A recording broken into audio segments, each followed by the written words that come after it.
Olá pessoal, eu sou Rômulo Contígio e esse é o Mask TV, aquele podcast que você quer ver. Eu tenho aqui o orgulho, a honra de trazer aqui comigo hoje dois seres humanos maravilhosos, que me emocionam, que trazem informações, conhecimento, mas traz uma esperança de vida, um amor pela vida tão grande. E eles são irmãos, né, de coração, os dois, vocês vão perceber isso agora. O Mask TV está começando um episódio especial com a Ana Cristina Batista Pereira e com o Rodrigo Vaz, que é maravilhoso. Você vai amar esse episódio de hoje. E não deixa de ir lá no YouTube, dar seu like, tocar o sininho, fazer inscrição para o canal, super importante. Seja bem-vindo, seja bem-vinda ao Mask TV Podcast.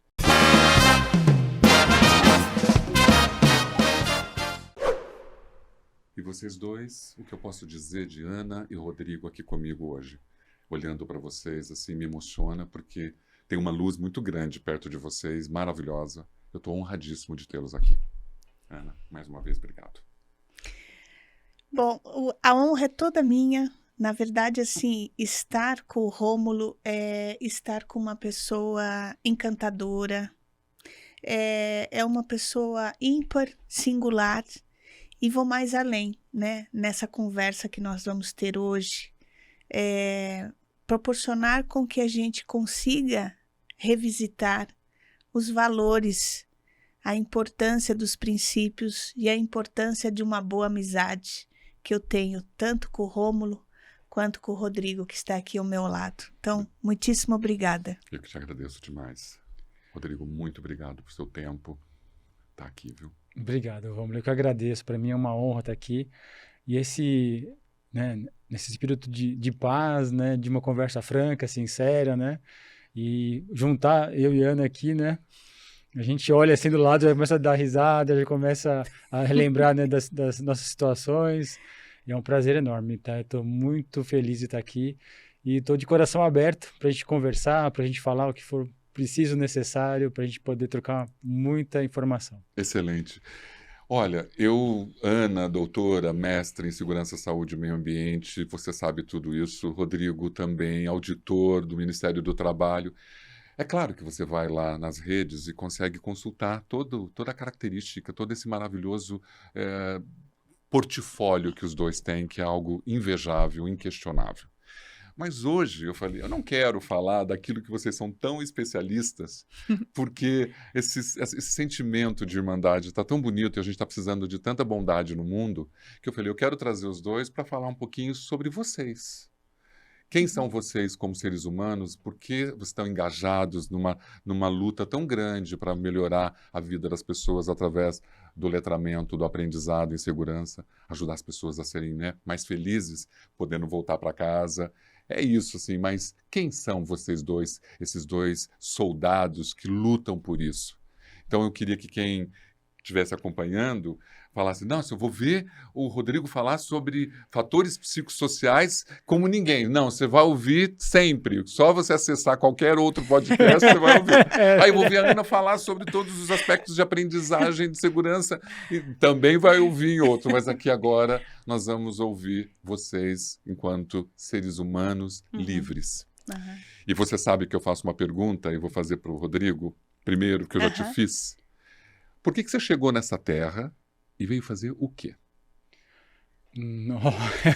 Ai, agora meu coração palpitou aqui. Começamos bem. Nossa, fiquei com a mão tá gelada já. Nossa, Romulo, acho que eu vim assim na terra para servir. Acho que o verbo seria servir, né? Acho que a palavra para mim seria para servir. Até eu sou um servidor público, né? Já veio do servir como servidor público, né? Também nesse momento eu vim para evoluir. Acho que a gente está no processo de evolução, né? Então eu também gostaria de passar por aqui evoluindo um pouquinho mais, crescendo um pouquinho mais como pessoa, como ser humano, né? E tentar fazer assim se eu salvei uma vida nesses 18 anos de carreira como motor fiscal do trabalho, eu já saio muito feliz, né? Eu sei que talvez tenha conseguido salvar um pouco mais, né? Mas se eu salvei uma vida, Se eu trouxe um acalanto para uma pessoa, eu já fico feliz, né? Então, acho que é servir essa evolução que nós temos que ter ao longo dessa passagem que nós estamos aqui. Seria isso. E é uma passagem que é muito curta, não é? É, muito curto. Não é? Exatamente. É. Você veio, você já me falou uma vez, mas você acha que esse teu propósito como um mundo tão difícil, Ana, Aham. você consegue ainda cuidar dele, regar ele para que ele possa permanecer? Eu entendo de que cada vez mais desafiador a gente construir relações que sejam sólidas. E a gente não pode justificar em cima da complexidade, do aumento das incertezas em relação às tomadas de decisão, seja no campo profissional ou pessoal. Mas eu acho que isso está muito associado à vocação de cada um, ao que de fato você leva como um propósito na sua vida. E eu tenho comigo algo que realmente é desde quando, tenho certeza que é desde quando eu nasci, o poder da doação. Doação doe sem ter a necessidade de ter o de volta daquela pessoa. Fazer com que de fato você consiga impactar de forma positiva na vida de outrem. Fazer com que você realmente esteja imbuído de ações que consigam auxiliar a outra pessoa a se transformar, mas sempre pelo lado positivo, pelo lado do coletivo, pelo lado do bem. Na trajetória, a gente sempre se depara com discursos de que subiu na profissão porque bypassou o colega X ou Y. Você pode até ter conseguido, mas isso não se sustenta. Porque se você olhar para trás, o que ficou de você se você tomou esse tipo de atitude de bypassar um colega, ou de você ganhar sozinho, ou de você chegar sozinho, ou de simplesmente você pegar a ideia de um colega e dizer que aquela ideia é sua? Porque em algum momento essa verdade ela vai aparecer. Então eu tenho comigo de que a gente tem que construir um legado que alguém lá na frente diga: nossa, a Ana fez diferença na minha vida. A Ana trouxe uma frase numa aula ou numa reunião dentro da empresa que me fez mudar o meu olhar, que fez com que eu melhorasse no meu dia a dia, que trouxesse um benefício para mim e para minha família. Eu acho que quando as pessoas começam a associar o nosso nome a esse tipo de resultado, é onde está o valor. E, lamentavelmente, tem pessoas que só se realizam qualquer tipo de ação se tiver a moeda de troca, que é a moeda financeira. Concordo. Nós temos essas 8 bilhões de pessoas no mundo e quando você fala isso, de nós seguirmos os nossos propósitos, não é uma tarefa muito fácil. Nós somos corrompidos diariamente. Uhum. Você como auditor, por exemplo, deve ter uma carreira brilhante, são 18 anos, né? Você estava no Ministério da Economia, depois você foi para o Ministério do Trabalho, mas há uma visão equivocada de que o auditor é um construtor de multas. O Brasil, ele é muito... a relação com essas questões são muito difíceis de ser tratadas. Você consegue seguir teu propósito tendo uma carreira tão difícil dentro hoje do mercado? Olha, Rômulo, realmente é um desafio, né? Porque a sociedade nos enxerga, né, como dentro de uma armadura, né? Está numa armadura do autor fiscal do trabalho, aquela pessoa que vai chegar, que vai punir, né? Vai auditar, vai punir. Mas nosso papel na sociedade, dentro do Estado, é ser um agente de transformação, né? E ser esse agente de transformação é muito mais difícil, porque a gente tem que compreender aquela realidade. Nós seguimos estritamente o nosso dever legal, né, de olhar a conformidade legal das normas regulamentadoras, mas o nosso papel vai além dessa conformidade. Nós precisamos conscientizar ao empregador porque a lei ela existe, porque existe um problema que tem que ser tratado, tem que ser cuidado. Então, o nosso papel como autor fiscal do trabalho é além do que ser a conformidade legal. Então, a gente orientar os empregadores, a gente tem que orientar os trabalhadores, sabe? A nossa sociedade precisa de orientação. porque nós temos diversas normas, diversas leis, e às vezes as pessoas se confundem. Como é que eu aplico aquela norma? O que é aquela lei? Qual que é meu direito? Qual que é meu dever? Então, a gente tem esse papel essencial também de ser orientador, né? Então, não é só de avaliação da conformidade. E nosso superintendente aqui em São Paulo, ele tem um viés muito de mediação. Ele fala, Rodrigo, a gente tem que ser mediador. Os conflitos, eles existem, né? E o nosso papel de mediação é super importante, porque nós somos um agente de Estado externo que avalia ali a situação da empresa com o seu empregado, que pode estar conflituosa. Então, você tem que mediar essa relação. E ele fala muito sobre isso. A gente também é um agente de mediação, tentar chegar num consenso entre essas partes que estão conflituosas. Então, a gente fala muito sobre isso, né? Lógico, nós temos um papel punitivo, Claro. da irregularidade, e desse papel, que é um dos mais importantes, é no caso de uma interdição e embargo. A interdição e o embargo é uma medida de emergência que é super importante, porque está dentro de uma situação de risco grave iminente. Sim. O trabalhador pode perder uma vida, pode perder um membro, né? Pode perder uma parte do seu corpo. Então, a gente tem essa intervenção que ela é traumatizante, porque você está paralisando uma obra, você está embargando uma obra, interditando um equipamento, e muitas vezes você interdita uma pecinha, você interditou a fábrica toda. Claro. Mas é porque tem um motivo ali, né? Está fundamentado diante de uma situação grave iminente, que pode causar uma lesão individual ou coletiva na organização.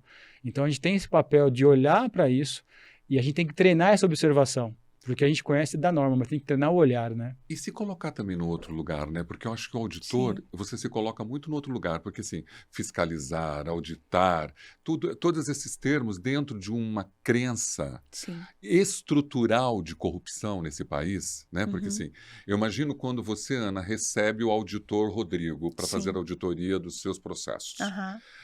Estruturalmente, a gente já imagina que o auditor é um auditor que está ligado à corrupção. Sim. Isso está dentro do brasileiro. E, na verdade, a gente acaba desconsiderando profissionais que estão ali com papel orientativo, com papel de colaboração, com papel importante na vida do outro. Com certeza. Eu vejo que primeiro que o que nos aproximou, eu e o Rodrigo, é justamente essa missão de orientação. Ou seja, a gente se identificou com isso. Você como professora. Total. Né? A gente se identificou e depois nasceu uma grande amizade decorrente dessa familiaridade, dessa similaridade de valores. Verdade. Que faz com que não seja diferente a missão do Rodrigo da minha missão, tanto no campo acadêmico universitário, quanto no campo industrial. Porque eu atuo nas duas áreas. E a gente começa a perceber de que o grande nosso desafio é o relacionamento que seja ganha-ganha com as pessoas. E muitas vezes a gente se depara, e assim a missão do Rodrigo acaba caindo numa situação eventualmente um pouco mais delicada, né? Justamente por quê? Porque tem o peso de um atendimento de uma legislação. É verdade. De um requisito legal que o empregador tem a obrigatoriedade de evidenciar o seu atendimento. E muitas vezes, quando o Rodrigo se posiciona orientando o empregador da importância do atendimento a um determinado requisito legal, muitas vezes o empregador vem com um viés cognitivo negativo. E isso não é diferente quando eu me posiciono frente a uma sala de aula, seja universitária ou corporativa, aonde muitas vezes você tem que colocar o conceito de forma muito correta, muito segura. Dentro dos rigores da lei. Dentro do rigor da legislação e das normas nacionais e internacionais de referência, que muitas vezes quem está te escutando, por não ter o mesmo nível de conhecimento, ao invés de realmente entender de que a gente precisa construir juntos, entra num campo de defesa. Então, a minha atuação é muito similar à do Rodrigo. Justamente por conta disso, porque temos a mesma característica. Não queremos punir em hipótese alguma, porque temos uma linha de orientação e de mediação. Haja vista que a nossa personalidade é justamente apoiada nisso. Mas isso tem um limite, tanto na instituição pública, na atuação do Rodrigo, que faz com maestria o trabalho dele, assim como eu, na instituição privada, na academia e na indústria. E a gente percebe de que cada vez mais os fóruns, se eles não são construídos na base do respeito efetivo, porque todo mundo fala que não, respeito todo mundo, mas no frigir dos ovos não respeita ninguém. É verdade. Porque quando aparece uma discordância, parece que todo mundo vai para o conflito. Então o respeito acabou. E não pode acabar, porque o respeito é a base da fundação de uma casa. E depois a segurança psicológica. Todo mundo está debatendo a importância da segurança psicológica. Você que nos escuta aí do outro lado, sabe que existe um debate mundial sobre a importância do resgate do ser humano em relação ao debate construtivo, iterativo, coletivo. Só que para isso a gente precisa resgatar o respeito efetivo. A diversidade de opiniões, de raças, de pessoas. E jamais permitir com que haja qualquer tipo de interpretação equivocada sobre a fala de outrem. Porque se você o fizer, você vai passar uma liderança passiva. Você vai mostrar uma liderança que não condiz com o seu discurso. E é onde a gente percebe de que está muito claro escrito, mas existe uma lacuna na hora de colocar em prática. E isso me aproximou do Rodrigo pela amizade. Nós não somos colegas, nós somos amigos. Nós somos amigos. Porque para você construir uma amizade sincera, você tem que ter liberdade para falar com a outra pessoa. E isso existe entre nós.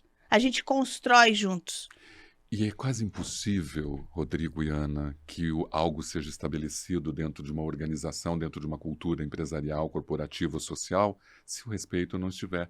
Então, assim, quando eu ouço vocês dois, os dois aqui, assim, é muito mais, né? É além dos aspectos do rigor só de uma legislação. Sim. Né? É muito além de tudo isso. Quando que você conheceu Ana? E, assim, que momento que foi? Você lembra de algumas coisas? Eu conheci a Ana num evento, né? A gente conversou num evento, já faz uns 3, 4 anos, até mais, né? Foi um evento de um congresso, né? E a gente começou ali a conversar sobre, como é que você faz? Eu sou Heitor, eu estou na academia, dou aula, né? Então houve essa conversa inicial, né?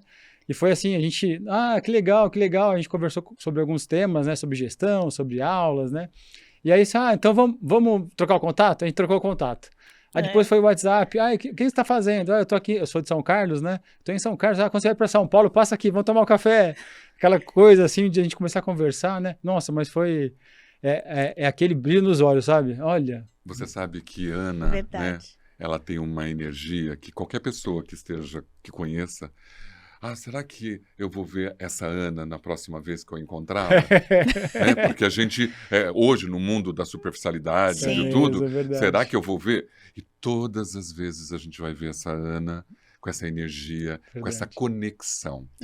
Porque eu acho que o grande barato de todos nós hoje são as conexões que vocês estabelecem e essas conexões estão ajudando todo mundo. Você tem põe uma imagem 1, eu quero te mostrar uma imagem, quando a gente fala de conexão, e a gente vai aproveitar, eu quero que ele coloque uma imagem, Ana, que tem a ver com você, num post que você fez. Meu Deus! Qual a importância dessa imagem para você, Ana? Meu Deus! Olha, é tudo na minha vida. Eu falo de que quando eu coloco alguma coisa das minhas filhas, para mostrar ao mundo de que sim, todo mundo tem a capacidade de realizar seus sonhos. E assim, gente, vou dizer com toda sinceridade, ela passou uma semana dentro de uma cozinha no Renascense, junto com o chefe Silveira, e ver o olhinho da minha filha brilhar, isso não tem preço. Isso te conecta com o mundo, né? Demais. Isso te conecta com o mundo, demais. Isso te conecta com as pessoas, né? Através de um ser de luz dentro da sua própria casa. Não, demais. E assim, você começa a perceber de que as pessoas, às vezes, elas me retornam com posts que eu tenho feito, além da minha profissão, E as pessoas, engraçado, me questionam dizendo assim, nossa, Ana, eu queria ter a coragem que você tem de colocar os posts que você faz. E eu falo, mas como assim coragem, né? Eu só estou vivendo, eu só estou mostrando de que é possível. É possível você fazer isso. Agora eu pergunto, para a gente poder se conectar com as pessoas, será que a gente precisa manter um protocolo tão enraizado de formalização, de que a gente não pode ter um olhar de carinho, de atenção com aquela pessoa, seja a sua liderança direta, seja um colega de trabalho? Será que a gente sempre tem que estar se apoiando a um protocolo? Quem definiu esse protocolo?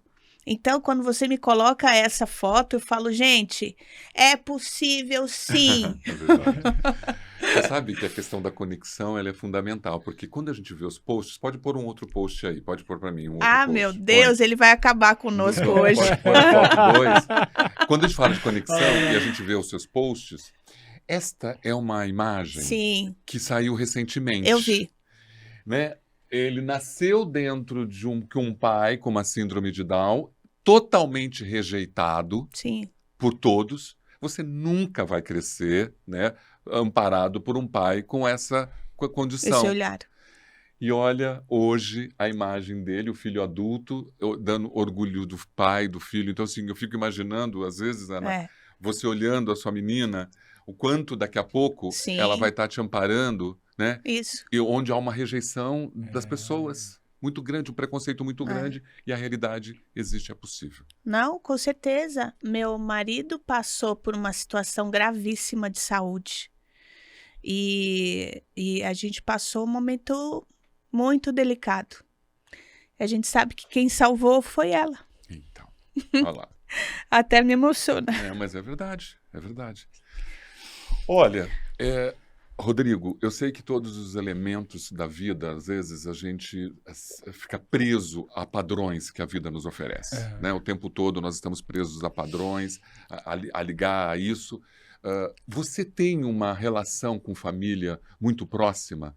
Você tem 2 filhos, sua esposa. Como que você se relaciona com eles hoje? A gente está numa fase, eu estou numa fase de autoconhecimento, né? Buscando esse meu autoconhecimento até para poder lidar melhor com a família, né? Uhum.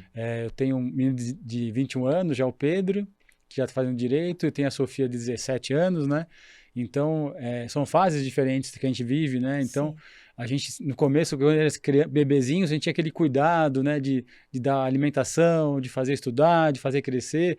E hoje você está observando que eles são já para o mundo, né? E acho que nessa fase é o mais difícil de você cortar esses cordões umbilicais, difícil, assim, né? Porque você quer saber se ele começou a estagiar agora, né? Assim, como é que ele está almoçando? Como é que você está almoçando no trabalho, né? Mas assim, agora ele já tem autonomia da vida dele, você ainda quer criar essas conexões assim, né, que essas ligações. E a minha filha Sofia tem 17 anos, né? Ela acabou de sair de um namoro, o namorado terminou com ela chorou, eu fiquei bravo com o namorado. E aí foi assim, essas noções, essa vivência nova para mim é muito interessante, porque é aquilo que você falou, Rômulo, assim, o autor fiscal trabalho, nessa personalidade, né? Por dentro dele, eu estou ainda na busca desse meu autoconhecimento, né? Desse avanço, dessa evolução, e quebrando essas camadas de cebola que a gente tem, né? Olha, eu choro, eu fico com medo, né? Não sei o que vai ser daqui para frente, né? Então isso aí me tem essa angústia interna, né? Então como é que vai ser a família? Como é que vão ser eles crescendo? O que eu quero para mim? Agora, em julho eu faço 49 anos, né? Como é que vai ser meus próximos anos? Que a gente estava até conversando aqui antes de começar. Então, são esses questionamentos que eu trago para mim, porque eu sempre tenho muito por mim a questão eu preciso sempre evoluir. E às vezes acho que eu estou meio estagnado, às vezes eu não gosto de seguir os extremos, eu tenho que buscar um caminho do meio, né? Será que eu estou sendo muito extremista de um lado, não estou olhando pelo outro lado? Então, esse constante, né, conhecimento, esse constante buscar uma vida mais em paz, né? É isso que eu estou nessa luta, nessa angústia até de trazer isso para mim, né? E aí tem processos agora que nós vamos receber na Auditoria Fiscal do Trabalho 900 novos auditores. E assim, Rômulo, vai ser um desafio enorme para a carreira, Porque hoje nós somos 1.800. Olha aí, somos 1.800 hoje, 1.870, né? Então nós vamos receber 900. Aí a gente tem esse papel, né? A gente gosta de dar aula, de orientação, de ministrar palestras, né? Como é que eu vou pegar essas pessoas que estão chegando na carreira e fazer com que eles sejam uma nova geração de diretores fiscais de trabalho? O que eu posso passar para eles e a forma que eu posso passar para eles? Exato. Qual que é a maneira de eu abordar com eles sobre isso? E tem um colega nosso, Márcio Leitão, né, que é o nosso professor de andragogia, né, que ele explica para a gente algumas coisas. Ele fala assim, Rodrigo, esse momento tem que mexer nesse propósito, né? Eles são servidores de Estado, eles vão trabalhar junto no ambiente laboral, junto com os trabalhadores, com os empregadores, numa relação conflituosa, que normalmente é conflituosa. Então, você tem que trazer isso para eles. Então, é mais isso também, né? Essa minha passagem, né, do meu conhecimento, de 18 anos de diretor fiscal do trabalho, para essa nova geração que está começando, que vai entrar daqui a alguns meses, 900 novos fiscais, o que eu vou passar para eles, o que eu vou conseguir transmitir para eles, de um cuidado, porque nós cuidamos dos trabalhadores, mas tem que ter um cuidado também com o diretor fiscal do trabalho. Nós fazemos auditorias rurais, a gente vai em local que a gente não conhece, né? Pode ter uma agressão ao auditor fiscal do trabalho, pode ter uma lesão ao auditor fiscal do trabalho, no trajeto até a auditoria em viaturas rurais, né? Então, tudo isso tem que ter esse cuidado, né? E até um cuidado de dar, assim, se apresentar, falar, olha, estou aqui começando uma auditoria, né? Esse primeiro contato com o empregador que não é fácil, né? Então, esse é o desafio. Eu acho que a família, realmente, o filho, tudo, vai te ajudando, porque não é fácil você chegar num lugar que você tem aquele peso que você está vendo cobrar, né? De algum jeito, você pode ser mal recebido para aquilo. Sim. Vocês são especialistas, vocês são todos conhecedores. Aprender e reaprender. Como que é isso? Vocês acham necessários? Vocês ainda estudam? Vocês ainda procuram se capacitar? Você vai formar outros auditores, mas você busca aprimorar o que você sabe numa velocidade tão grande como o mundo está vivendo hoje? Eu vou dizer que, assim, para mim, o meu combustível de vida é aprender a reaprender. Porque na velocidade que nós estamos vivendo, no grau de complexidade das relações e das produções mundiais, se a gente não tiver esse olhar de abertura, a gente vai sucumbir, a gente vai ficar desatualizado da noite para o dia. Então, mas para fazer isso, você precisa se desguarnecer daqueles pré-conceitos que você vem construindo há muitos anos, decorrentes da sua própria formação, assim como também de todas as interfaces que você acaba tendo no seu trabalho, ou nas inter-relações que você tem com as pessoas, com trabalhos, com serviços, aonde você vai. E eu sou uma pessoa que sempre fico com o radar ligado, porque eu acho que você tem oportunidade de aprender a todo momento, E a gente precisa se abastecer do que está acontecendo. Eu coloco isso porque olha que interessante, a Cris, minha filha, faz nutrição. E a minha outra filha, a Vivi, ela faz engenharia de automação e controle. E esse final de semestre, ela chegou e falou assim, mamãe, eu entrei no RoboFei. Eu vou montar robô e vai ser o robô de atendimento domiciliar. Mas só que tem mais 3 tipos de robôs que eu posso fazer. Falei, nossa, que bacana, que legal. Nossa, eu tenho medo até de apertar o interruptor de energia. Imagine você falando para mim que vai fazer robô. Aí, em um determinado momento, ela chegou da aula e veio com uma caixa de ferramentas, com todos aqueles, o roer elétrico, né? Todos aqueles componentes, né, micro. E aí eu olhei e falei assim, nossa, filha, o que você está fazendo? Falei assim, mamãe, eu estou montando um robô. Eu falei, nossa, deixa eu sentar aí que eu quero aprender. Então, para tudo, eu acho que a gente tem a oportunidade de aprender coisas novas. É nessa? Essa mesmo. Ela estava no laboratório, né, para poder montar uma parte do robô.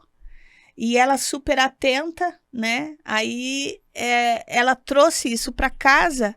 Eu falei, filha, o que que é isso? Foi quando ela foi me explicar o que era. Então, se eu não tivesse a curiosidade Atenta, curiosa, né? e assim, o amor pela minha filha, né, que ela está iniciando, assim como os filhos do Rodrigo também, então a gente é igual até nisso, porque uma tem 20, outra tem 22. Então, eles estão iniciando uma carreira profissional. E logicamente, o Rô falou com muita propriedade. Nós, como pais, também temos receio, queremos que eles tenham o melhor caminho, Claro. mas elas estão cheias de dúvidas. Então, agora apareceu do quê? Quando ela foi fazer uma apresentação no ITA, ela chegou e falou, mamãe, eu vou fazer a apresentação do meu primeiro artigo no ITA. Eu, como mãe, como profissional, eu sei o que representa isso na vida dela. Então, peguei na mão e falei assim, filha, maravilha, vamos vibrar. Porque, gente, por que a gente esquece de vibrar com os resultados? E até porque você, quando tinha a geração Z na sua época, Sim. era tão diferente de hoje, né? Ah, total. Totalmente, é verdade, né? Quando totalmente. você, Nossa. teu filho hoje ainda Meu depende Deus. das suas orientações, É. dos seus valores, para empregar esses valores no que eles estão vivendo. Sim. Naquela época, não, você era autônomo praticamente, É, né? Exato. era Você era um verdade. adolescente que chegava a 20 anos É. sozinho. É Agora verdade. não, você tem um filho que pede orientações suas. É interessante isso, porque na nossa época, né, a minha mãe falou assim, você vai fazer um curso de datilografia. Assim, então, vamos lá, mãe, vou fazer datilografia. Aí, vai fazer um curso agora de computação, vamos fazer computação. Agora você vai pegar ônibus, Isso. se vira, porque eram outras rotinas, né? Não tinha essa facilidade de locomoção que a gente tem hoje. Então, ela dava assim, dava o passe para o ônibus, você pegava o ônibus, tinha que se virar, tinha que correr, né? Tinha que fazer aí o conhecimento, ganhar o conhecimento. Então, era justamente isso, cada vez mais se aprimorando. E é interessante porque eu sou um auditor fiscal que gosto de chão de fábrica, que gosta do barro, que gosta da obra, que gosta do rural. E eu sou de São Paulo, né? Eu sou paulistano, nascido e criado aqui em São Paulo. Quando eu migro, que a minha primeira lotação foi Dourados, Mato Grosso do Sul. Olha Eu só. cheguei em Dourados, lá assim, gente, era muita atividade rural, né? Colheita de cana muito forte lá, muitas usinas sendo construídas, muito plantio de Nossa. mandioca, né? Tinha tribos indígenas na região, que é um outro lidar com o trabalhador indígena, né? Uhum. Então aquela realidade foi me fazendo entender que o Brasil é muito mais do que a capital, né? Do que muito mais São Paulo. A gente tem um Brasil riquíssimo fora da capital. E eu digo que estourou a bolha, sabe? Eu saí da bolha, eu vi um Brasil que eu não conhecia, né? As realidades distintas, né? De Dourados, de São Paulo. E hoje no interior de São Paulo, né? Uma outra realidade, eu gosto assim de fiscalizar laranja, colheita de batata, coisas que eu não tinha essa vivência. E esse diálogo com o trabalhador rural é muito rico. Como eu aprendo, sabe? Você perguntou como eu aprendo com esse contato com o trabalhador. Eu gosto de prosear, de conversar com o trabalhador para entender o dia a dia ali, até para pegar motivos de auditoria, né? Você vai trocando com o trabalhador, assim, hoje na roça, né? No leito da roça, lá você tem trabalhador de 55, 60 anos ainda trabalhando sob o sol quente, colhendo laranja, café, né? Então você aprende muito. E é uma interface interessante, porque dentro dessa realidade rural, você olha para algumas fiscalizações que nós fazemos também, o home office. Você tem trabalhador que está em casa trabalhando, né? Então, olha que dicotomia, né? Um trabalhador da roça, colhendo café, e um trabalhador que está no home office, no ar-condicionado de casa, na sua própria casa trabalhando. Exato. Então, são essas lições que nos fazem entender que o mundo do trabalho ele vai avançando, né? Mas ainda a gente tem que olhar para o básico, sabe? Olhar para o básico. Olha, temos ainda trabalhadores que estão colhendo um plantio que você vai consumir e ele está ali com as condições básicas faltando, até está sem um EPI, tá sem até um registro do trabalhador está faltando. Isso a auditoria pega constantemente. Até casos mais graves, um trabalho análogo à escravidão que nós encontramos ainda no país, né? Então, olha que coisa, né? A gente pega lá o trabalhador que está no ar-condicionado e aquele trabalhador que está no campo ali na colheita. É incrível isso. Eu acho muito importante a gente discutir isso, né? Quando você fala das questões análogas à escravidão ainda está existente, porque com a tecnologia o agro ficou poderoso. Sim. E ao mesmo tempo quando você fala que tem lá um catador de algodão lá, naquela mesma fazenda tem um cara que está no ar-condicionado no home trabalhando. Exato. Enquanto tem um lá dentro, lá fora, sem nenhuma condição, às vezes, para exercer aquela tarefa. Exato. Eu acho tão importante que a gente consiga abrir a mente das pessoas Sim. para que haja um olhar para o todo. Uhum. E não uma questão departamentalizada, uma coisa separada, segregada, né? Olha, aquele cara que está catando algodão, ele precisa dos mesmos direitos Sim. daquele que está ali sentado no computador, no ar-condicionado. Verdade, E verdade. a gente, às vezes, nem lembra que isso existe. Uhum. Por isso que eu acho que as gerações, né, a diversidade geracional está aí, Sim. ela é implícita em todos os meios de trabalho, e eu acho que a gente convive com isso. Uhum. Quando a gente fala de conexão, eu acho que tanto você como auditor e você como professora são dois conectores, né, o Aham. tempo todo, não só educando alunos, mas Sim. o seu trabalho dentro das empresas e você também. Mas hoje nós temos um mundo muito superficial. Um mundo também de muita concorrência. Como Sim. que vocês lidam com essa superficialidade, com aquelas informações que não são verdadeiras e que estão ali no meio, tá dentro da estrutura de comunicação de vocês? Tanto um pode responder, mas como que você lida com isso? Com a mentira, com aquilo que está preso o tempo todo, desconstruindo os valores que você tem? São coisas que são inegociáveis. Eu acho que tudo parte Negociáveis para você, então, né? Você totalmente luta por inegociável, isso. totalmente. Ou seja, você tem valores e princípios aos quais fazem parte da sua personalidade e o seu discurso, ele se desconecta da sua prática, então você não tem valor nenhum. Você não acredita em nada, você não tem princípios de nada.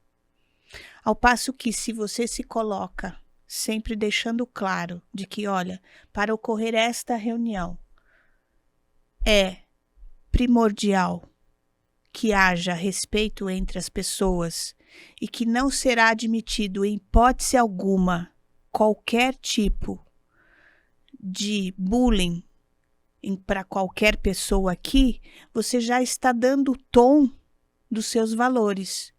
E em vindo a ocorrer, aquela pessoa tem que ser coibida de imediato.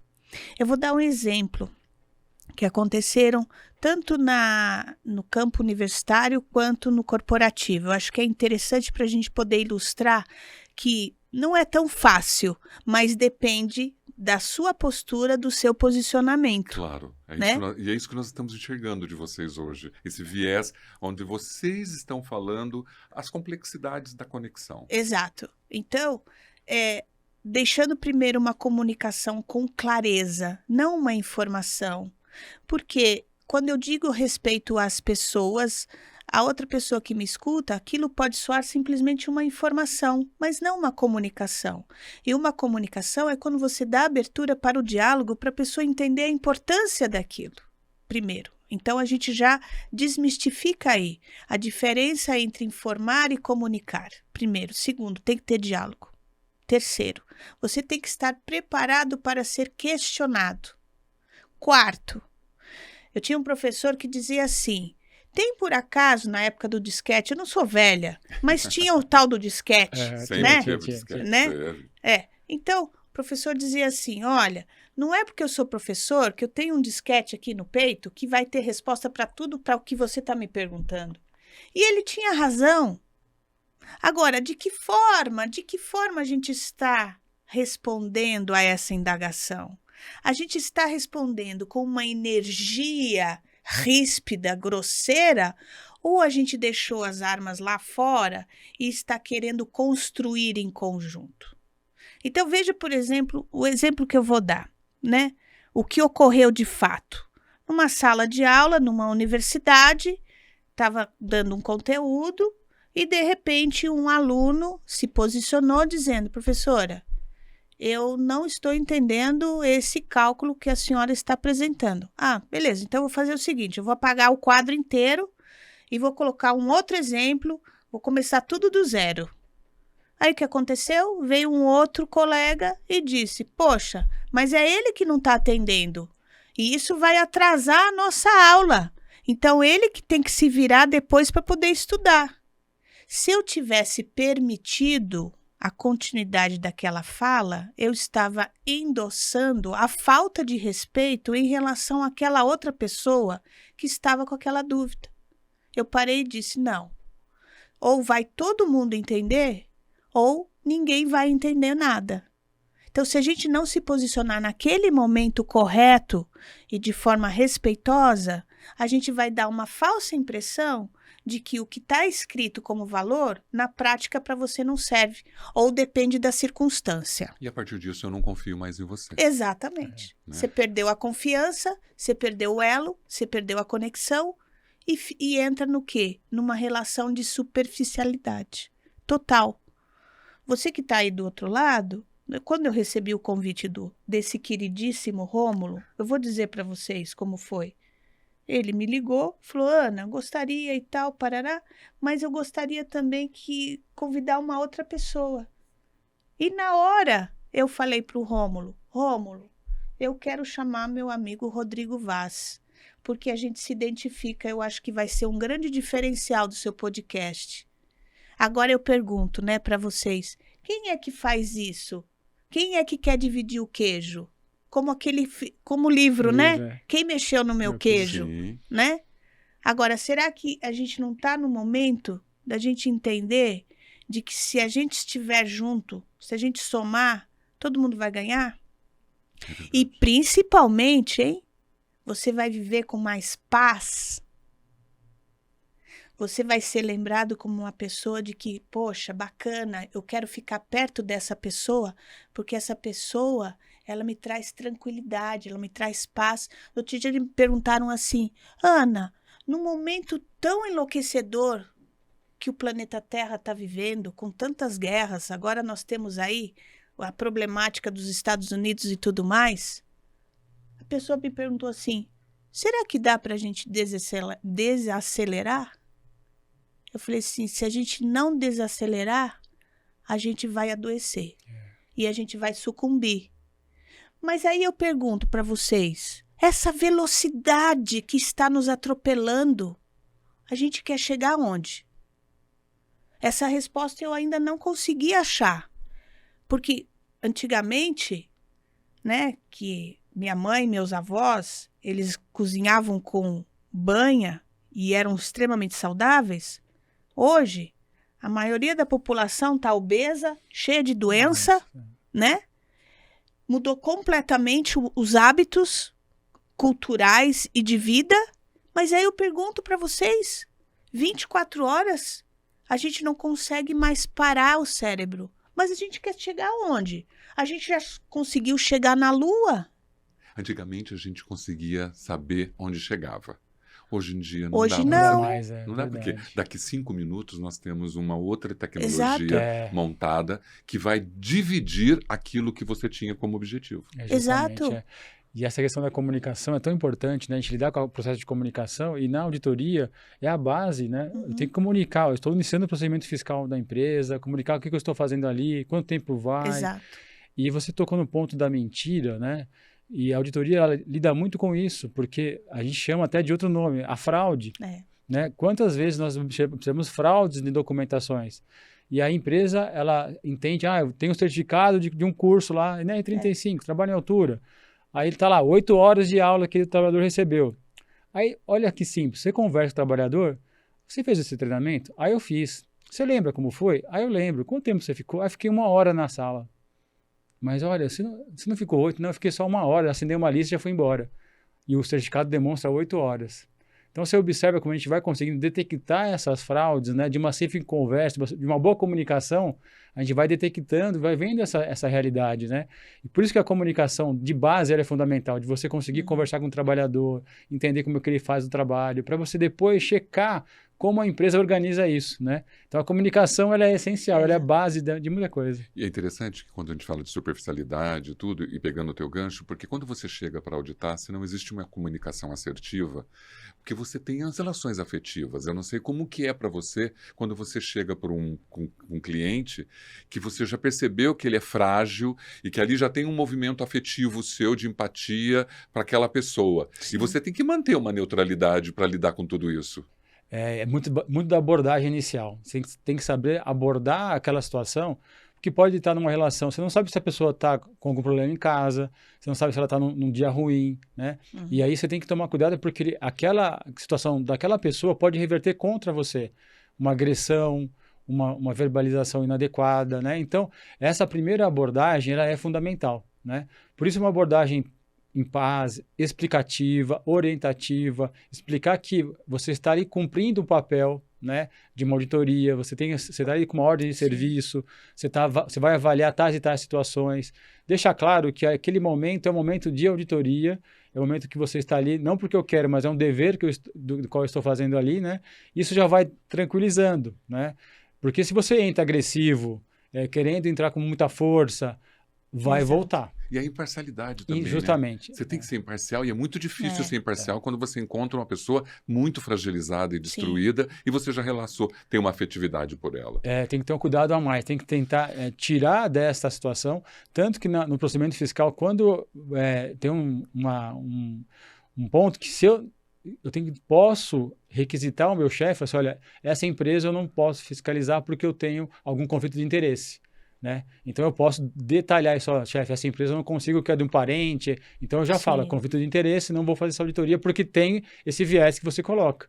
Eu conheço essa pessoa, ou é um familiar, ou é um amigo, então você declara o conflito de interesse que você não pode auditar essa situação porque não vai ter essa transparência. É muito difícil. Olha que engraçado a gente estar discutindo esses elementos, né? Esse recorte que nós estamos fazendo hoje. Eu vou rodar algumas imagens que eu separei só para vocês comentarem. Bom, temos família, né? Sim. Papel mãe, papel pai, ficou claro aqui. As conexões que são criadas ao longo do meu caminhar na área da segurança, meio ambiente e saúde me permitem dizer que vale muito acreditar nas pessoas e no seu potencial. É o mestre Francisco Shen. É o que vocês estão acabando de dizer, tanto no teu papel como auditor, como papel professor, é acreditar no potencial daquelas pessoas. Sim. E isso é fundamental. Foi no Senac? Foi, que eu estou como coordenadora do curso de pós-graduação em ergonomia. E eu convidei porque ele dá aula na Mauá, eu dou na FEI, somos colegas, né? E eu convidei a pessoa incrível. É da Abergo, eu faço parte da Abergo, ou seja, as conexões. E o que ele sabe, vocês trocam. Pode pôr outra imagem, Lu, vamos ver outra aqui. Aqui você estava com o Fábio, o Fábio, que veio aqui comigo no dia da gravação e foi com você. Uma outra conexão importante. Você também conhece o Fábio? Conheço o Fábio. Você já escreveu para o Lições também ou ainda não? Ainda não. Não. É porque tem todo ano. Tem. Esse ano você está no livro? Está desse ano, vai ter agora na Expo. O Fábio é um querido. O Fábio, eu conheci o Fábio por acaso também, né? Porque, na verdade, foi na primeira edição e as famílias se conectaram. Então, eu sou muito amiga da Thalita, a esposa dele, a Alice, a Piquitiquinha, que nasceu uma fofis, assim. Então, eu acho que isso a gente vai regando, Transcende, né? Total. E do a gente que só do mercado vai trabalho. regando, de você ligar uma vez e falar, e aí, como é que você tá e tal? Não simplesmente por um trabalho, mas querer saber da pessoa, né? Isso faz todo sentido, né? Você fez um trabalho, né, nessa Facens aí, faculdade, onde foi abordado o tema NR1. Essa moça fez um depoimento incrível sobre você, sobre a palestra no post. Então, são essas questões que são super importantes para a gente, né? E é legal, porque a gente tem que quebrar, às vezes, eu começo minhas palestras brincando um pouquinho para quebrar aquela coisa do auditor fiscal, do professor que é auditor fiscal do trabalho. Então, foi uma abordagem mais... eu brinco, eu sou o malvado favorito, eu sou careca já, né? Eu sou o malvado favorito. Sim. Então, olha, falem comigo. Megamente. Então, eu tenho que quebrar essas coisas para poder a gente conseguir ter esse diálogo, né? E se acessa através disso muito mais, às vezes, do que de uma rigidez, né? E essa aluna foi bem assim, posso tirar uma foto com você, professor? Pode. Foi maravilhoso. Nossa, aí. Põe outro pra gente, Lu. Quando eu olho para sua página no LinkedIn, você tem, ao mesmo tempo, você está em diversos lugares no Senac, no DSS, no Instituto Rui Barbosa, na sua casa, nos eventos. E olha, agora você está fazendo pegadas verdes. Dá tempo para tudo isso? Tem que dar, né? Não, tem que dar, não tem como. É o equilíbrio, né? E você né? participa desses movimentos todos? Participo, levanta a bandeira de todos. E mais uma vez aqui, um movimento coletivo intencional que possibilita a conexão consigo mesmo e com a natureza. Mais um movimento assim, a conexão de vocês dois, a nossa conexão aqui hoje. Põe aí, Lu, outro pra gente ver. Aí você está falando do aprender e reaprender, olha. Olha aí. Você estava aprendendo a fazer um nó de... Nossa, gente, foi muito, muito doido. Ai, meu Deus. Não, foi muito doido, porque assim, eu fiquei responsável por montar um curso para o time lá da DSS sobre NR11, 12 e 35, né? E eu falei assim, aí eu montei o curso e tal, e tinha a parte teórica e a parte prática, né? E aqui, essa fotografia foi quando a gente se levantou todos, né, no último dia, que era a NR35, e era para fazer nós. Eu vou dizer que eu sempre tive dificuldade de fazer nó. É uma coisa incrível. Nem quando eu tinha veleiro eu conseguia fazer nó. Porque eu já morei na Ilhabela, tinha um veleiro, morei no veleiro antes de me casar, mas eu tinha maior dificuldade de fazer nó. E aí o professor do meu lado falou assim, Ana, não é possível, você não está conseguindo fazer. E eu dando risada, eu falei, gente, eu não consigo fazer nó, gente, não é possível. Aí ele me pegou do lado e falou, vem aqui que vai fazer passo a passo. E nesse você conseguiu fazer? Aí eu consegui, aí ficou um nó bonito. Mas não me pede para fazer de novo. Ai, É muito bom olhar vocês nas redes, se relacionando com as pessoas. Pode pôr outra, Lu? E essas coisas, né, o aprender, o reaprender. Eu vi um post agora dizendo assim, o cara foi bem polêmico.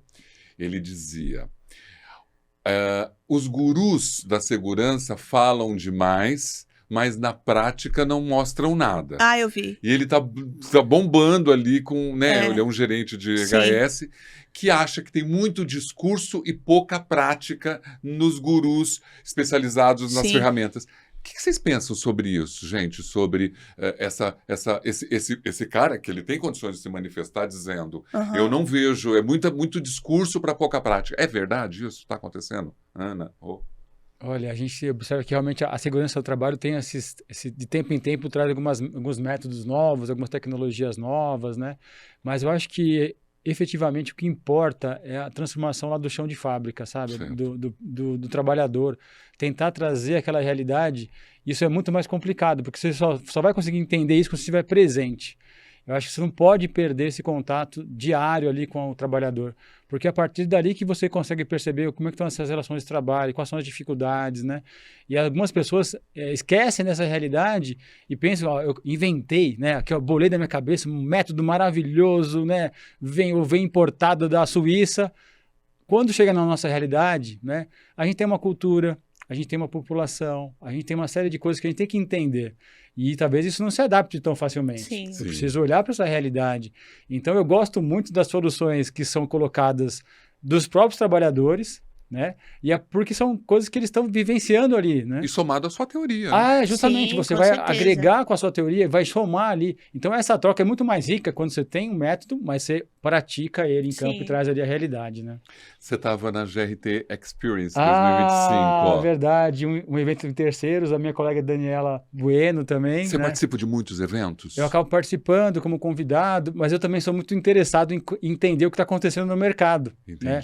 Então, esse evento é um evento de terceiros. Eu tenho muita preocupação com relação a terceiros. Claro. Como é que é o mundo... Que é meio desprestigiado dentro do mundo corporativo, E né? hoje a auditoria ela tem muito foco em terceiros. Sim. Né? A lei ela garantiu a questão da terceirização da atividade meio, da atividade fim, mas ela trouxe a responsabilidade do contratante. E a gente foca muito nisso. Olha, você contratou, você é responsável pela segurança e saúde do seu contratado. Sim. Você não se exime disso. Então, esse evento, ele trouxe essa visão para você conhecer como é que as empresas estão lidando com isso. Aí eu fico sentadinho lá, quietinho, só observando, né? Aí a Daniela também é uma consultora, né? Então, ela estava ali entendendo, conversando sobre isso. Olha, você observou aquilo, você olhou para aquilo. Então, é importante a gente participar, às vezes nem como palestrante, mas como observador. Exatamente. Eu como prestador de serviço, vocês também, porque vocês prestam serviço, a gente olha realidades inacreditáveis em relação ao prestador de serviço, né? Verdade. A tratativa, a forma como ele é considerado dentro da empresa, em alguns lugares ele nem é considerado. Então, como que a gente consegue falar de segurança se a gente não está olhando para esse ser que está lá dentro, correndo maiores riscos e às vezes com condições técnicas totalmente diferenciadas do mundo daquela empresa, e a empresa fala, olha, nós temos um rigor aqui que você tem que seguir. Não, eu tenho que realizar a tarefa. É verdade. É verdade. Terrível. É verdade. Passa outra aqui para a gente ver. Ai, isso eu quero uma opinião de vocês. Ah, Juliana Marins morreu na sim. queda da Indonésia por um acidente. Vocês viram isso? Vocês, como profissionais da área, como que isso chega para vocês? Tantos erros desse processo. Vocês conseguem olhar isso assim rapidamente? Posso Pode, por Pode, favor. iniciar pode, que eu li a pode sim. matéria, eu cheguei assim, e lendo as reportagens, né, é o que a gente vive muito na questão da análise de acidente e doença. Eles querem sempre achar um culpado, Sim. né? Eles querem achar quem foi o culpado por esse acontecimento. Mas, na verdade, não conseguem compreender que eu tenho vários fatores que levaram a essa tragédia, né? Então, você tem que entender e olhar quais foram esses fatores causais que, somados, levaram a essa tragédia. Então, você tem que olhar, isso a gente olha no nosso dia a dia na análise de acidente e doença, porque às vezes não foi só a queda dela, foi uma série de situações que ela estava num país distante, que ela estava com um guia que deixou ela sozinha, estava num cenário que ela não conhecia, numa situação que ela não conhecia, Sem equipamento sem equipamento apropriado. apropriado, sem uma instrução. O parque não instruiu ela corretamente. Você vai entrar no parque, você tem um termo de responsabilidade, você foi orientado, olha, olhe pelo caminho correto, não tem um caminho de um trajeto seguro. Então, tudo isso são fatores que levaram a isso. Aí você observa, a culpa foi do guia. O guia tinha que estar lá do lado dela. A culpa foi Porque ela levantou de noite no lugar que ela não sabia, né? Ou a culpa foi do socorrista que não chegou a tempo de socorrer ela. Gente, são vários elementos que somados levaram a essa tragédia. Então a gente tem que compreender que uma situação como essa, você tem que olhar como um todo, né? O que aconteceu de treinamento, de orientação, de responsabilidade do guia, do parque, do Estado, até da própria pessoa. Será que ela se preparou para estar naquele momento, naquele local, né? Então é tudo isso. Eu acho que me refletiu isso, sabe? É olhar para um todo, né?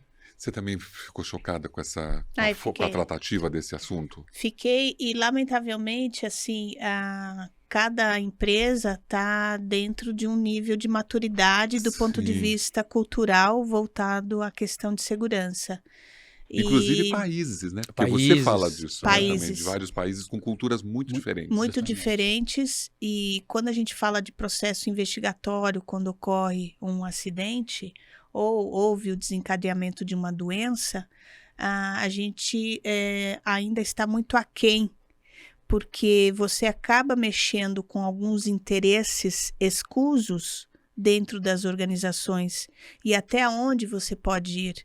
Vários colegas na nossa área já foram desligados das companhias por atrapalharem ou por fazerem processos investigatórios que demonstrassem as causas que contribuíram e as causas raízes que levaram àquela ocorrência indesejada. Mas por quê? Porque aquela determinada organização não estava preparada para receber aquelas informações. E, eventualmente, foi de encontro a pessoas que tinham um modelo de administração, manda quem pode, obedece quem tem juízo. E para você mexer com essas estruturas, você é laranja podre frente a uma comunidade corporativa que sempre rezou daquela mesma cartilha. Então, o que a gente observa é que, além de você ter as narrativas apropriadas do ponto de vista técnico, ter o respeito às pessoas e à diversidade, é necessário de que haja um entendimento do que é um processo investigatório para evitar a sua recorrência, porque não é um caso isolado. Não é, vou mostrar outro. E eu quero fazer uma pergunta para vocês guardarem para os dois. Sim. De quem é a tolerância do risco dentro de uma empresa que se discute muito hoje? Sim. Do CEO, do CFO, do gerente de risco? De quem é a tolerância? Põe a outra imagem. Essa é da Juliana, mas se não foi suficiente, nós tivemos outras. Essa todo Sim. mundo viu, né? Sim. Que também é extremamente difícil. Morreram 8 pessoas. Sim. E quando vai olhar todas Sim. as condições técnicas que vocês abordam, pode passar outra. Eu tenho uma outra que eu quero esta. Que foi exatamente... A menina caiu no canyon. Sim. Agora, olha quantas... Logo depois da situação Uhum. da menina da Indonésia. E aí, o que você acabou de falar, nós ainda não aprendemos com o que está acontecendo. Nós não aprendemos, eu acho que talvez não fosse a frase mais adequada. Eu acredito que ainda está na questão de uma era de comando e controle. Ok. Porque nós temos um livro, né, Rô, que fala O que deu de errado. E é um livro antigo que traz várias ocorrências mundiais e que traz um retrospecto sobre essas ocorrências.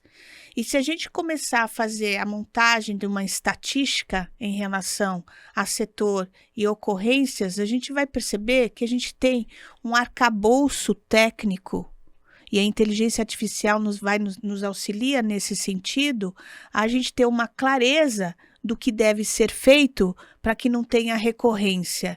Então, no meu entendimento, não é porque não existe o material apropriado para que você possa reaprender a tomar as suas decisões. Eu acho que a gente se esbarra ainda em interesses individuais e que muitas vezes faz com que não seja voltado ao coletivo daquela companhia. E que muitas vezes você vai se confrontar com modelos administrativos de certas lideranças que não querem se colocar em xeque, porque para isso você precisa se despir dos seus preconceitos, do seu conhecimento e entender de que errar faz parte do processo, que é o primeiro princípio do HOP. Por que isso tem sido discutido de uma forma tão acentuada globalmente, e não é só no Brasil? Sim. Porque a gente já entendeu a diferenciação entre fator humano e fatores humanos. E enquanto a gente apontar, quero o nome, quero saber quem é que conduziu a Juliana, por exemplo, naquela rota, ou quem liberou aquele balão naquelas condições, a gente vai estar encobrindo por conta de interesses escusos individuais.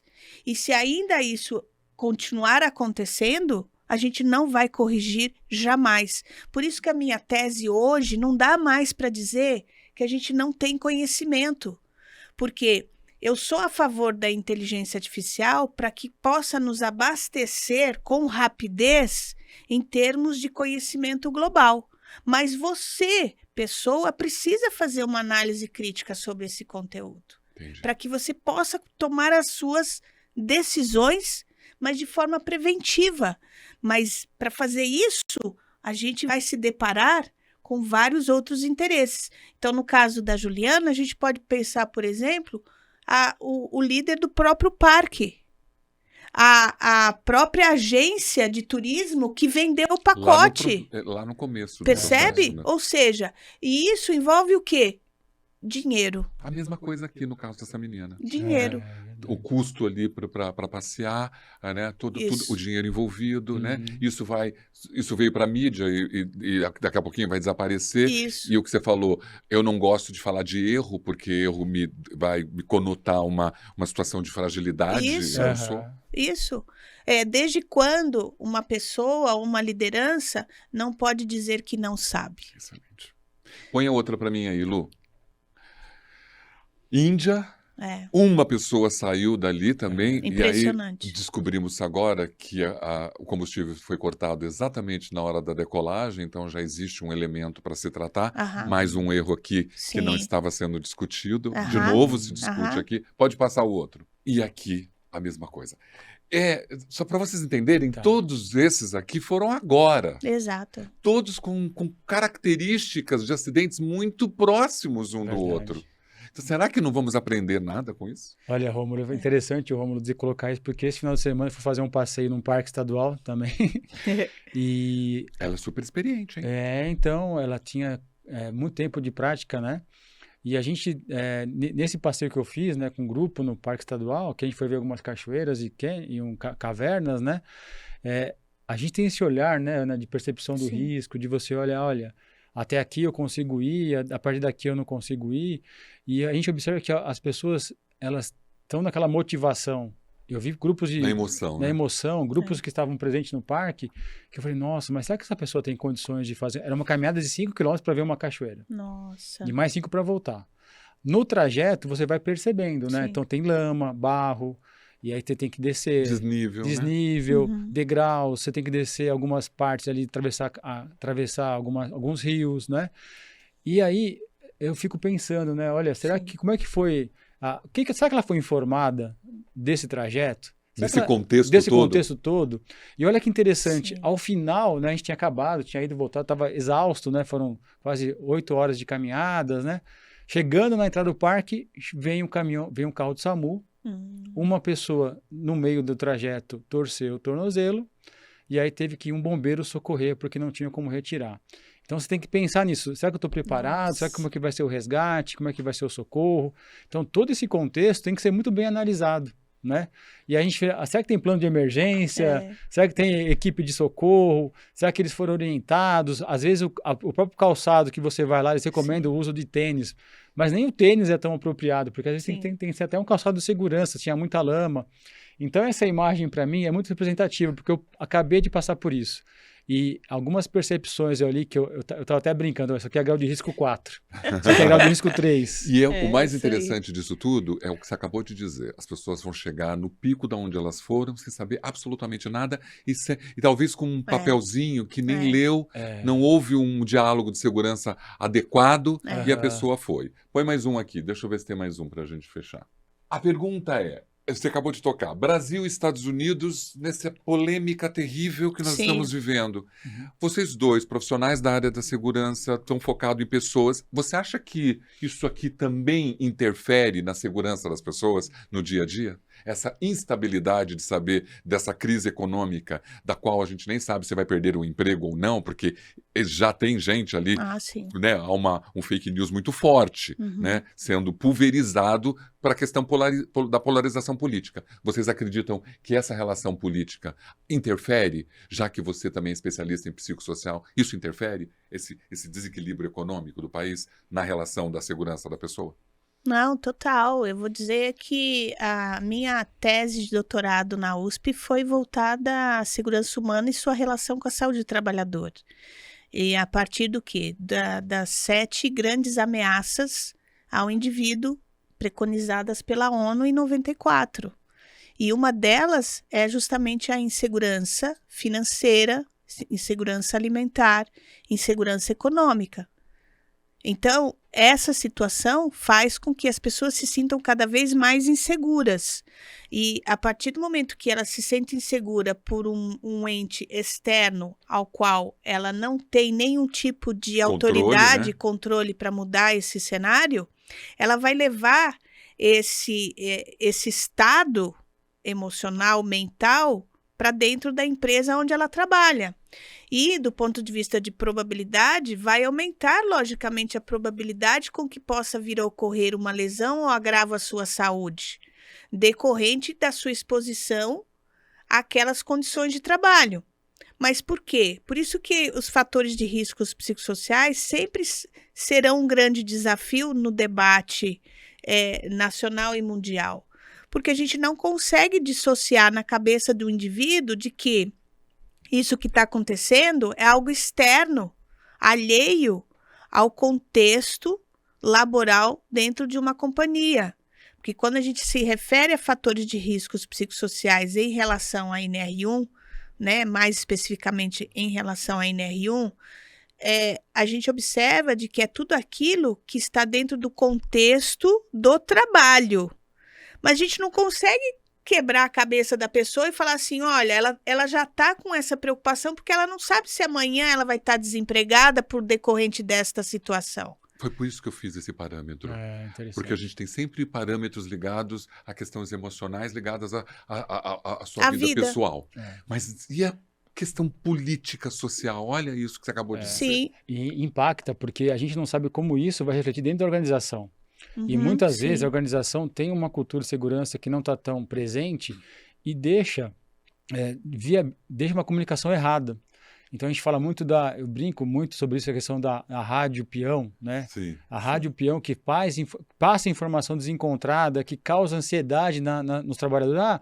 Amanhã o seu setor vai fechar, você vai ser mandado embora. Verdade. Então aquela rádio que ocorre dentro das empresas... Que as redes sociais estão fazendo, igualzinho. né? As fake news, né? Que, assim, é muita informação. E gera Sim. uma ansiedade, gera uma preocupação que muitas vezes é desnecessária. né? Isso vai Exatamente. passar, vai fluir, virão outras situações. Você tem que ter esse controle do seu trabalho. E, infelizmente, quando você falha na comunicação assertiva dentro da organização, você deixa isso muito presente e causa, assim, ansiedade. Às vezes, né, um chefe fala para você, ó, na sexta-feira, 5 horas da tarde, ó, na segunda-feira a gente conversa. Pronto, já era. Final de semana já Acabou. vai para Verdade. aqui que o meu chefe quer falar comigo. Mas aí na segunda você, você fez um bom trabalho. Por que não já falou antes? Claro. Você passou o final de semana preocupado. Meu chefe quer falar comigo, meu chefe quer falar comigo. Você já dividiu isso com a família, com a com a esposa, família, com a mulher, já com os já amigos, causou né? um caos Todo dentro mundo. da família. Meu chefe vai falar comigo na segunda-feira, eu acho que eu vou ser mandado embora. Eu acho que fiz alguma coisa de errado. Então, isso gera ansiedade. Então, essa comunicação tem que ser muito assertiva para evitar essa ansiedade que é generalizada. Esse é um vídeo de Gaza, da fila da comida. Uma pessoa que assiste isso, né, recorrentemente na televisão, como que chega para trabalhar? Exatamente. São tantas coisas que eu queria que as pessoas entendessem que quando você fala de fator psicossocial, tem muitos outros elementos que estão ali. Olha Exato. isso, esse também, olha isso. Mamarão. Né? Eu sempre fiz assim. Nunca aconteceu nada comigo. Né? Essa influência desse colaborador que tem um perfil Exato. exatamente contrário às regras de segurança e que influencia aquele outro que está ali, ó, Ana. Exato. Né? Eu também, se ele coloca o pé ali, eu também coloco. O que a gente faz num cenário como esse? E aí puxa, na verdade, aquela sua provocação quando você trouxe o colega quando escreveu sobre será que é hipocrisia, né? Na verdade, gurus, né? Dos gurus, né? Eu acho que falar narrativas, escrever narrativas e que elas não são reais ou que a pessoa não mostra o caminho de como realmente serem reais, aí a hipocrisia está aí. Porque a pessoa quer segurar a informação para que ela possa ter no futuro um ganho financeiro associado a isso. Então tem o valor é deturpado. Será que de fato ela está querendo cuidar realmente das pessoas? Será que a informação que ela publica é uma informação que uma outra pessoa pode colocar em prática para reproduzir mais ainda uma lição de um resultado positivo? Então a gente hoje vê uma pulverização de ideias nas redes sociais. Apareceram várias pessoas que vêm com especialistas do nada, né? Especialistas de tudo ou de nada, pessoas que simplesmente estão desconsiderando o passado, e a gente tem que se recordar de que as primeiras normas regulamentadoras, elas se fizeram valer decorrente de um momento extremamente crítico de ocorrências de acidente de trabalho no Brasil, que naquele momento foi uma das saídas que foi colocado, e a gente deve sim considerar esse início da segurança do trabalho no Brasil, deve considerar, claro. Jamais a gente deve desconsiderar, mas a gente tem que ter conhecimento, noção de entender de que nós estamos num processo evolutivo. Que é uma atualização de tudo isso, né? Agora, até onde as pessoas que estão colocando conteúdos nas redes sociais, primeiro, se esses conteúdos eles são verdadeiros, porque a gente também tem que trazer uma era de fake news absurda. Muito forte mesmo. Segundo, a gente tem que também pensar de que o que está escrito ali, será que de fato a pessoa quer que eu reproduza? Terceiro, será que é para reproduzir e eu cair em alguma cilada? Porque aí cai de novo nas conexões. Quem de fato está falando a verdade? Quem de fato vai estar junto com você para fazer algo que realmente seja algo positivo para uma sociedade global? Quem de fato, como Rodrigo Vaz, tem um interesse maior de não simplesmente bater o cartão e ir lá e fazer uma auditoria, mas que ele está preocupado com aquelas pessoas que estão trabalhando, seja no campo, seja numa indústria. Por isso que ele se aprimora na comunicação.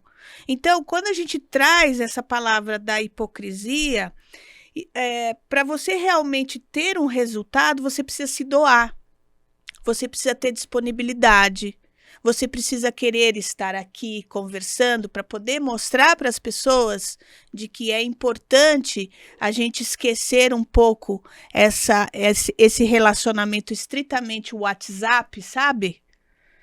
Que você nunca tem disponibilidade para tomar um café com ninguém, porque é aqui aonde a gente está vendo que as relações estão empodrecendo.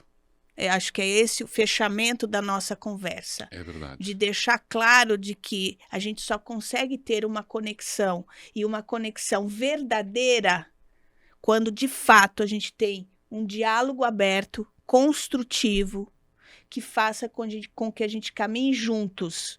E que nesse diálogo é totalmente permitido dizer: eu não sei, me ajuda.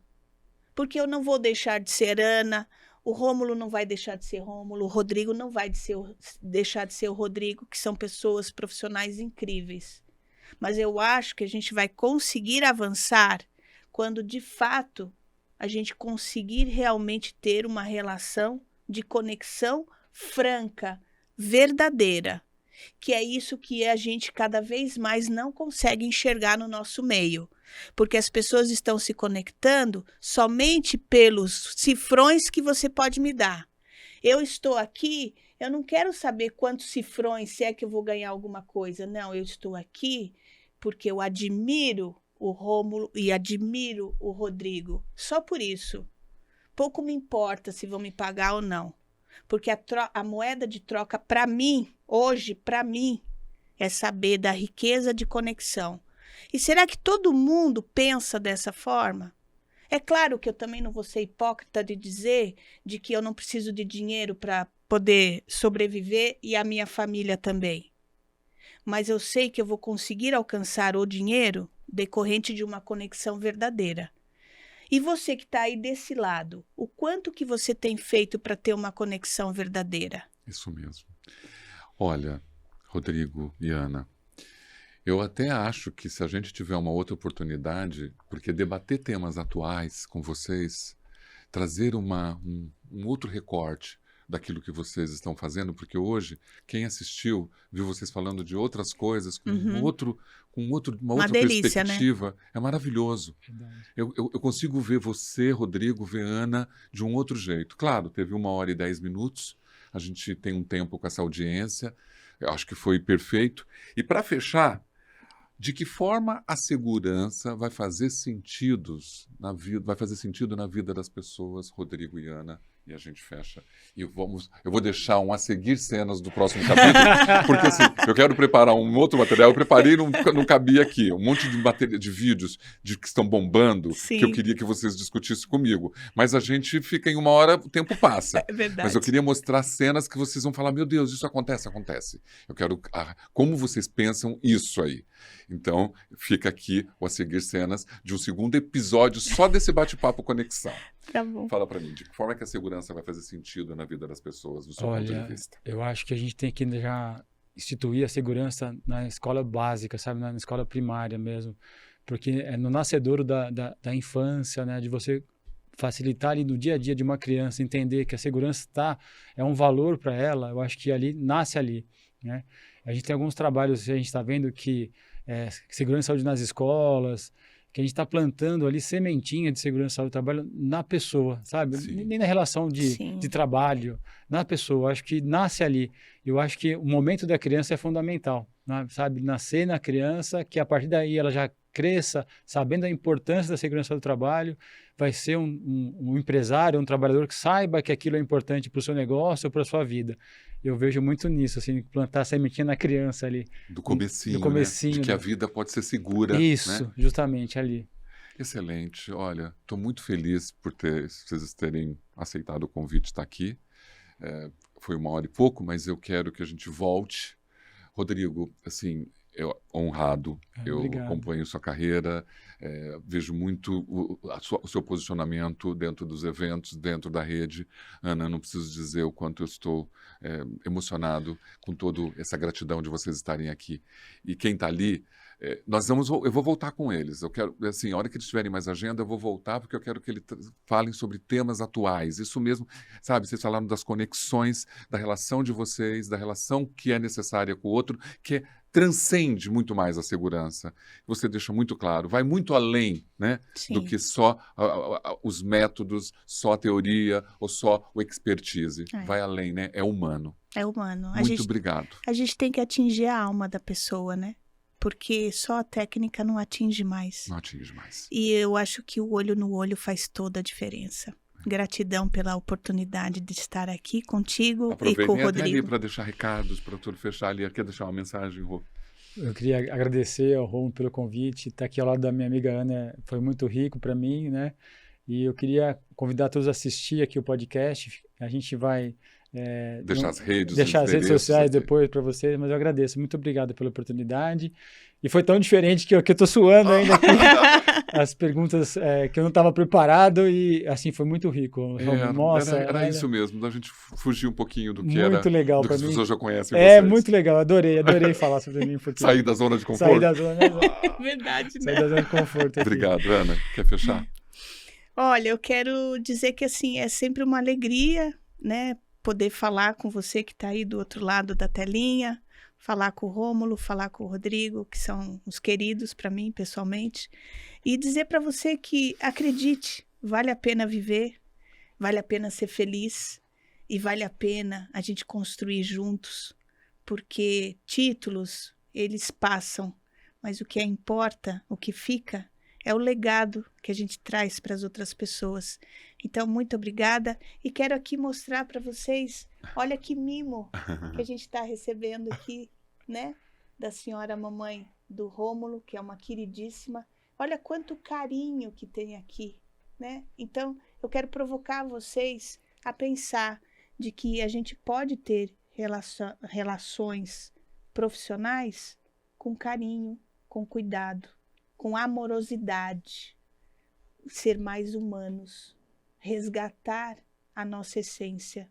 Faz sentido, gente. Acredite, faz sentido. E a gente consegue alcançar resultados totalmente inesperados. Até uma próxima. Até uma próxima. Muito obrigado. Eu que agradeço demais de coração, sabe? Vocês são exemplos para mim. Eu aprendo muito. Eu tô aprendendo muito ouvindo vocês aqui. Não, querido. Obrigado. Esse foi o Mask TV Podcast, falando das conexões que Ana Batista Pereira pode trazer para a gente, que o Rodrigo Vaz trouxe para a gente. Acompanhe a gente nas principais redes e muito obrigado por estar aí. Até o próximo. Nós vamos estar juntos.